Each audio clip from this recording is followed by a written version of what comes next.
qui est au bord du précipice. Mais je suis là pour vous dire que le sauvetage a commencé. Regardez ce qui se passe en Ukraine. C'est une tragédie comme nous n'en avons pas vu depuis des décennies. Un désastre total. Des villes qui étaient autrefois magnifiques, pleines de vie et de culture, sont aujourd'hui des paysages lunaires. Des décombres, de la fumée et rien d'autre. Et pourquoi?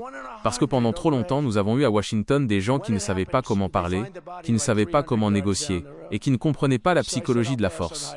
Ils ont envoyé des centaines de milliards de dollars, votre argent. L'argent qui aurait dû reconstruire nos routes, nos ponts et nos écoles, dans un trou sans fond. Et qu'avons-nous obtenu en retour? Plus de morts, plus de destruction, et une menace nucléaire qui plane sur nos têtes comme jamais auparavant. L'état de la tragédie. Aujourd'hui, alors que nous parlons, l'Ukraine est plongée dans une obscurité glaciale. Le réseau électrique est dévasté.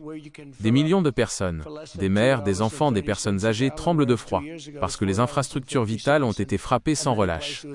Les experts me disent que si nous ne faisons rien dans les prochaines 48 heures, l'effondrement sera irréversible. Sur le front, la situation est encore pire. À Pokrovsk, à Kupiansk, dans le Donbass, c'est une hacheuse de chair humaine. On parle de chiffres que les médias fake news refusent de vous montrer. Des pertes qui dépassent tout ce qu'on a connu au XXIe siècle. C'est un génocide de jeunesse, une génération entière qui disparaît pour rien. Mon appel avec le président Poutine, hier soir j'ai fait ce que personne d'autre n'avait le courage de faire. J'ai pris le téléphone et j'ai appelé Vladimir Poutine. Ce fut une conversation longue, très intense, et je vais être honnête avec vous, très dure. Je lui ai dit, Vladimir, regarde ce que tu fais. Le monde te regarde. L'histoire te regarde. Ça doit s'arrêter maintenant. Pas demain, pas le mois prochain, maintenant. Je lui ai proposé un cessez-le-feu immédiat, une pause humanitaire totale pour rallumer les lumières, pour soigner les blessés, pour arrêter le carnage sur les lignes de front. Je voulais que les armes se taisent dès ce soir. Le président Poutine a refusé. Il a été très clair. Il m'a dit qu'il ne croyait plus aux promesses de l'Occident, qu'il avait été trahi trop souvent par les administrations précédentes. Il pense qu'il a l'avantage militaire, et sur le terrain, ses généraux poussent fort. Il est dans une position de force, et il le sait. Il a refusé de poser les armes sans une garantie réelle et immédiate. L'accord d'Istanbul, le sommet du siècle. Mais j'ai insisté. Je lui ai dit, si tu ne t'arrêtes pas, tu vas faire face à une puissance américaine comme tu ne l'as jamais vue. Mais si tu viens à la table, nous pouvons régler cela pour de bon. Et parce qu'il sait que je ne bluffe pas, parce qu'il me respecte, et il ne respecte la force, il a accepté quelque chose d'incroyable. Nous annonçons aujourd'hui un pourparler de paix immédiat à Istanbul. Ce n'est pas une simple réunion, c'est le sommet de la dernière chance. Poutine a accepté de me rencontrer en personne, face à face, sur les rives du Bosphore. Le président Erdogan, qui fait un travail fantastique pour faciliter cela, a déjà préparé le palais de Dolmabahçe. Pourquoi Istanbul? Parce que nous avons besoin d'un terrain neutre, loin de la corruption de Bruxelles et des jeux de pouvoir de Washington. Nous y allons avec un objectif simple, la paix par la force.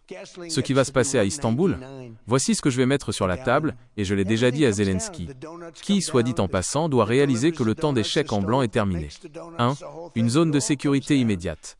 Nous allons tracer des lignes que personne ne pourra franchir. 2. La souveraineté réelle. Nous allons trouver une solution qui protège l'Ukraine tout en respectant les réalités géopolitiques que les bureaucrates ont ignorées pendant 20 ans. 3. Le plan de reconstruction. On ne va pas seulement arrêter de se battre, on va reconstruire. Mais cette fois, l'Europe devra payer sa juste part.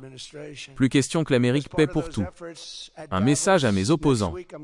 Les va-t-en-guerre de Washington, les démocrates radicaux et les médias corrompus vont hurler.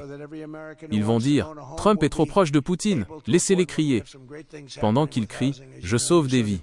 Pendant qu'ils font des discours au Congrès, je conclus des accords qui empêchent la Troisième Guerre mondiale.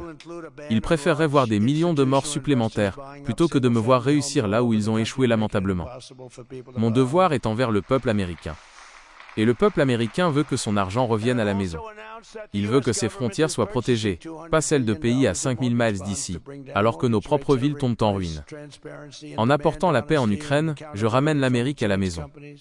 Nous partons pour Istanbul avec la bénédiction de Dieu et la force du peuple américain.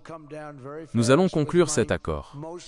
Ce sera grand, ce sera historique, et nous allons enfin mettre fin à ce cauchemar. Nous allons rendre sa grandeur non seulement à l'Amérique, mais aussi à la paix dans le monde. Merci, que Dieu vous bénisse.